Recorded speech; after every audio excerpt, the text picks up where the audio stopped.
Marsar ci tool yi Kër Marsar mi ngi à 250 km de Dakar donc ñu ngi ci wetu lac de Guiers bi lac de Guiers mooy fii ravitaillé Dakar en eau mi ngi jógee ci fleuve Sénégal Ndar ñëw yegg ci ba fii lac de Guiers donc ñu ngi ci benn tool boo xam ni ndox bi ñu ngi ko xëccee ci lac de Guiers mu alimenté ko donc benn ferme d'impulsion la pour wone un peu les métiers d'éleveur et d'agriculteur et de maraîchage. Alors lii suñu gannaaw ak li ñu wër nii panicum la panicum benn ñax la boo xam ni espèce pérenne la li ñuy wax espèce pérenne soo ko xasee ba ji mën na def ak yow ñaar ba ñetti at da nga koy dagg di ko jox jur yi ñu koy lekk nga roose di nga ko engrais 4 fois par année très simplement par urée ak tuuti phosphate mu saxaat. Donc tey dañ fi nekk pour won leen ni que jur bi suñ nee xar suñ nee nag ñu ngi naan luy duñi nag ñax la donc du ngooñ kese bi nga xam ne ñun moom la ñu yaakaar la ñu war a lekk ngooñ dafa nekk loo xam ni indi dolli la ci tubaab yi lañ ko jëlee ñooñu ko fi indiloon jamonoy indépendance suñu jiwee gerte ba pare li des ci gerte bi ñu wowal ko jox ko suñuy jur soo demee dëkk tubaab yi di nga leen gis ñoom amul kenn ku fay joxe ngooñ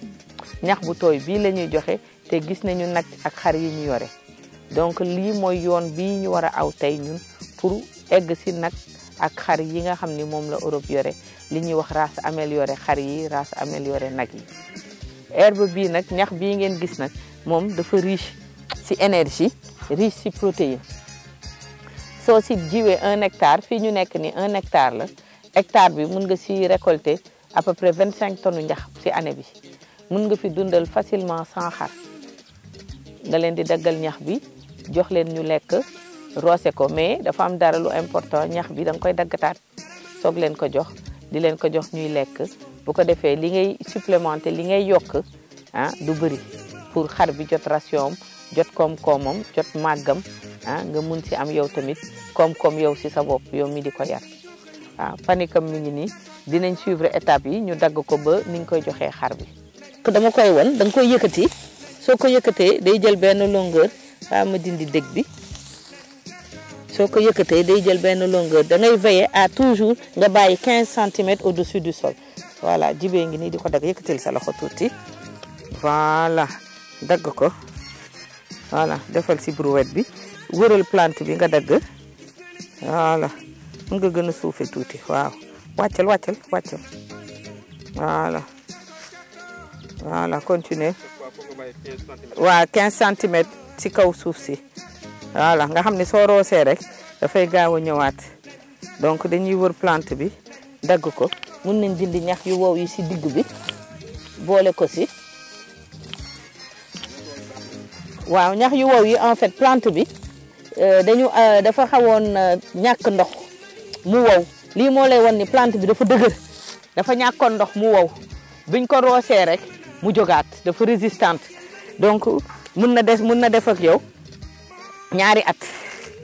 waaw léegi suñu daggee bi dañuy progresser dem ci beneen soo defaatee 15 jours rek mun nga ko daggaat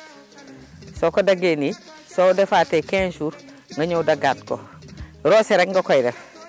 léegi nag une fois tous les 2 mois la ñuy def engrais une fois tous les 2 mois lañ koy engrais urée lañ ciy def ak tuuti phosphate léegi balaa ñu koy ji amandé woon nañ sol bi def ci tuuti fumier loolu lañ ci def semer ko mu jàll semence bi ndax jafewul am soo rapproché woo professionnel yi jaay semence rek da ngay am semence su panicum bi te yomb na ndox rek la laaj ji bi laaju ko équipement bu bëri sartu rek lañ jënd sartu buy dagg moom lay utiliser parce que pour 100 xar laajtewul machine yu mag yooyu su fekkee troupeau yu mag a mag ngay yore si ngay jënd li ñuy wax ay presse botteleuse ah si ngay jënd ay machines yi dagg ñax bi mais sans xar mettiwul dundal parce que soo xoolee sans xar ku si nekk par jour su lekkee 3 kilo ñax doy na ko donc ak sa brouette ak sa sartu calmement mën nga daggal sa xar yi li ñuy lekk voilà.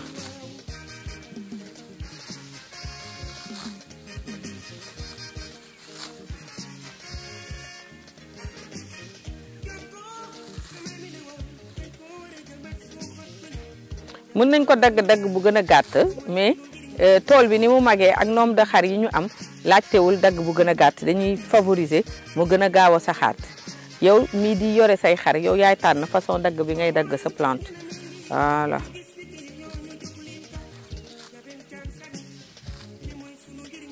Nous sommes dans une ferme au niveau de Kër Momar Sarr. Kër Momar Sarr est situé dans la région de Louga. Nous sommes à côté du lac de Guiers. Kër Momar Sarr est à 250 km de Dakar. Et ce champ-là est un champ d'impulsion qui est logé au niveau du Prodac.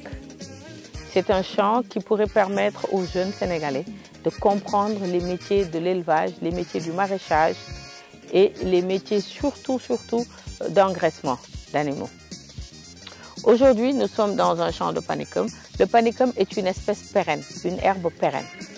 Parce qu'on parle de ruminants aujourd'hui. Le ruminant, ne pas oublier que c'est de l'herbe verte. On parle toujours de fan d'arachide quand on parle de mouton, quand on parle de bovin, quand on parle d'engraissement. Ne pas oublier que la fan d'arachide, c'est un résultat en fait de la colonisation. Après qu'on ait implanté les cultures d'arachide, on a appris à ces fermiers, ces paysans, que la fan d'arachide pouvait être une source de revenus. Aujourd'hui en Europe, ceux qui nous ont appris que la fan d'arachide, qu'on pouvait l'utiliser, ne l'utilisent pas, utilisent de l'herbe verte. Nous, aujourd'hui, si on veut avoir les niveaux de rentabilité économique et si on veut avoir les normes de production animale, aujourd'hui des taux d'engraissement assez élevés, il faudrait qu'on passe à l'herbe verte pour les ruminants. Cette herbe-là, aujourd'hui, derrière moi, qui est le panicum, est riche en protéines et riche en énergie. Donc, avec cette herbe, c'est le départ d'une ration animale qui permet un engraissement ou qui permet une croissance ou qui permet une production qui peut être aujourd'hui rentable pour le jeune promoteur. Et c'est une herbe, une fois plantée, qui peut vous donner des rendements à l'hectare de plus de 25 tonnes. On peut aller de 25 à 50 tonnes, ça dépend de la richesse de la terre, de l'ensoleillement, de l'eau que vous lui donnez. Hein. Elle est très simple d'entretien. Il suffit de mettre de l'engrais 4 à 5 fois dans l'année, un peu de phosphate, un peu d'urée, et vous la coupez. Moi, je ne la coupe pas très basse et ça me permet de recouper 15 jours après. Donc, sur 1 hectare de panicum comme ça, vous pouvez entretenir une 50aine à 100 moutons, selon les critères en fait de production que vous avez choisis. Parce que comme j'ai dit, c'est le départ d'une ration animale. Et donc, il ne faut pas oublier que si c'est un mouton, le mouton, il consomme entre 2 et 3 kilos d'herbe fraîche au départ dans sa ration et après on complète.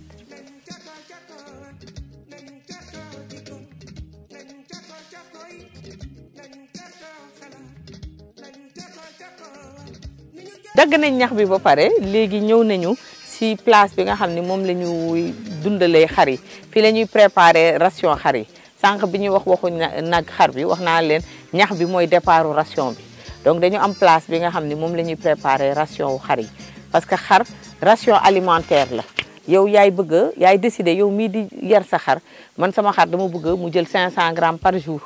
man dama bëgg sama xar bu jigéen bi yóbbu ko ba à tel poids nga xam ni su ma fa tolloo mën naa ko defal flushing alimentaire pour mu ovuler pour mu mun ko tëbu loolu yëpp ay décision yi nit ki di jël ci toolam la léegi tey ma won leen lii benn machine la buy dagg ñax machine bi day dagg ñax day wal mboq parce que xar bi soo ko joxee mboq entier bi ni mu ko waree duñ ak ni mu ko waree digérer du maximal donc dañuy conseiller par exemple pour xar nga toj ko pour nag mun nga ko bañ toj mun nga ko xooj rek nga jox ko ah donc machine bi dina toj gar mboq bi niñ koy waxee te dina daggaat ñax bi léegi man ak jibi bi ñu àndaloon bi toppatoo xar yi dafay taal machine bi ñu daggat ñax bi daggat bi dafay permettre aussi xar bi mun ko duñi bu baax digestion bi aussi optimale soo demee si nag soxlawul dagg parce que moom am na capacité boo xam ni ni nga koy joxee ñax bi mën na ko digérer. kon machine bi ne leen moom mooy dagg ñax bi mais ku ko si amul aussi sartu bii rek bi ñu daggee ñax bi mën nga installé wu calmement si say saako wala jël ñax bi nag di ko dagg. ñax bi aussi am na importance mën nga ko joxee nii ni mu tooyee comme mën nga ko wowal aussi ñaar ñetti fan nga lal bâche teg ko wowal ko ñaar ñetti fan nga mélanger bu tooy ak bu wow mën nga boo def ñaari donc sartu tout simple lii si quincaillerie yi téeméer lay jar.